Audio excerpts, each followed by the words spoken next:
pouvoir, quel qu'il soit, en prenant soi-même le pouvoir au besoin. Donc, vous voyez, c'est sans fin, quand on trouve les recettes. Et on va avoir, je pense, une dernière année de relan de ce qu'on a, tout ce mouvement qu'on a appelé le fondamentalisme et tout ça. Et regardez la prise de Fallujah, dommage qu'elle a eu lieu, je crois, hier ou avant-hier, je ne sais plus trop quand. C'est dommage parce que je n'ai pas dit ça avant. Mais voilà, là on a la preuve qu'on a un revival de tous les cinglés de l'Union qui veulent foutre des bombes pour faire tuer les gens qui vont. Ça va redémarrer à fond la caisse. Je pense que c'est la dernière année. Pourquoi? Parce que si vous voulez bien, Uranus va aller, Uranus va aller un petit peu plus loin. Il va faire la conjonction à Bacchus sur cette année. Et donc, je vous donne les dates vite fait. Je sais pas qui a appelé. Je vous donne je vais vous donner. Alors,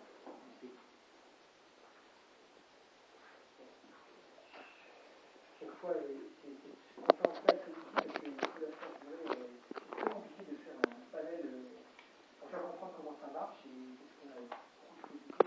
Alors, je vais vous donner un petit peu le calendrier vite fait. Je vais prendre les notes quand ça vous intéresse. Donc, ça commence, je le commence en janvier.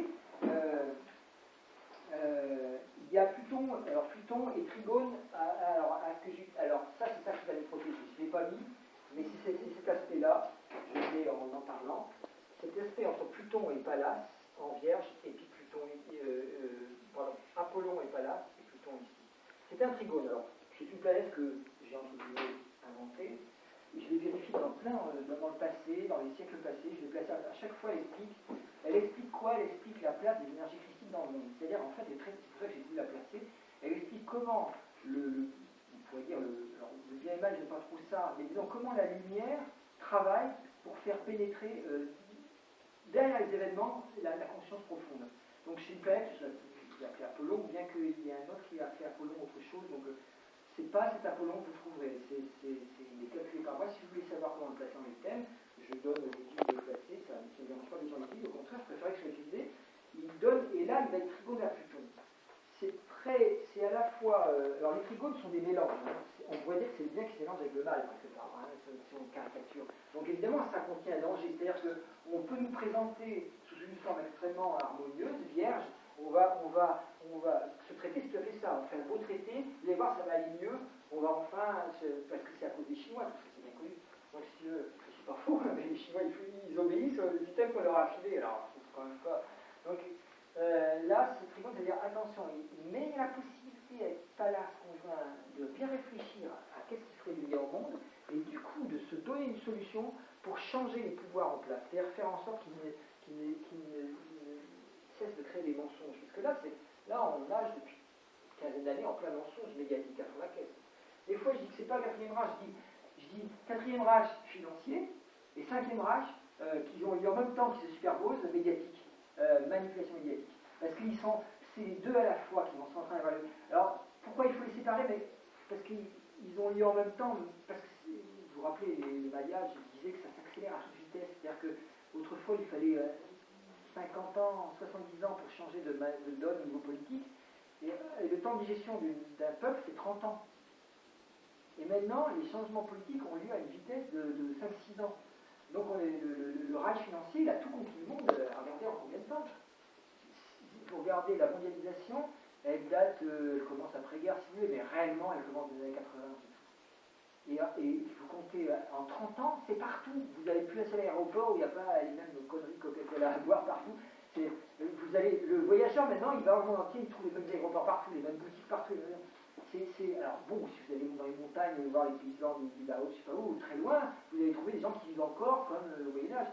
Mais même eux, vous allez voir, il y en a un qui a un portable, qui est en train de dire oh, putain, t'as vu ce qu'il y a sur Internet, alors qu'il vit à côté, ils sont en train de tuer la poule dans la casserole de riz. Enfin bon, c'est fou, quoi. Il y a vraiment. Voilà. Tu pourrais expliquer quelle serait la solution proposée par le trigone? Alors, le trigone, Apollon est une solution christique. Il est en Vierge depuis à peu près une vingtaine d'années. C'est lui qui a amené, c'est l'une des raisons pour lesquelles je disais qu'il y avait un revival écologique très très fort. C'est-à-dire qu'on comprendrait l'écologie qui est née en 76, on la comprendrait à nouveau quand Apollon entrerait en Vierge. Donc depuis que Apollon entre en Vierge, on voit que dans la question écologique, ce n'est pas une question de pollution seulement ou d'étrange nucléaire, c'est une nécessité vitale pour respecter non pas seulement la nature, mais pour respecter l'humanité, ce qui n'a généralement été dit chez les écolos. On n'est pas là, c'est pas simplement respecter nature pour faire des réserves, tout ça, c'est respecter le fait que nous sommes l'un des animaux qui habitent la biosphère. Et que si on oublie ça, on se tire une balle dans le pied. On scie la branche sur laquelle on est perché. Donc ça, c'est Apollon. Et Apollon Pallas, ça veut dire qu'on va trouver des moyens de faire parler ça. Alors, observez bien Greenpeace cette année, parce qu'eux, ils vont profiter complètement de ça. Parce que pourquoi toute association écolo bien faite va profiter de cet événement. Voilà. Ça c'est en début d'année, ça se forme en janvier.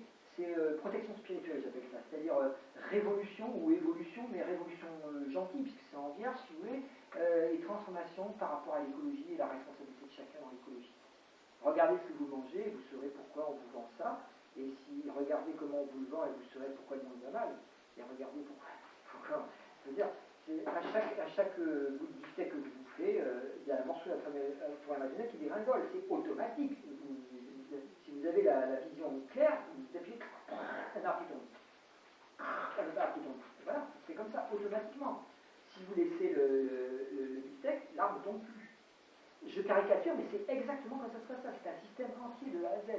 Et les gens ne veulent pas le voir, ça, parce qu'ils aiment bien le bifteck, quelque chose de sauce, c'est sympa.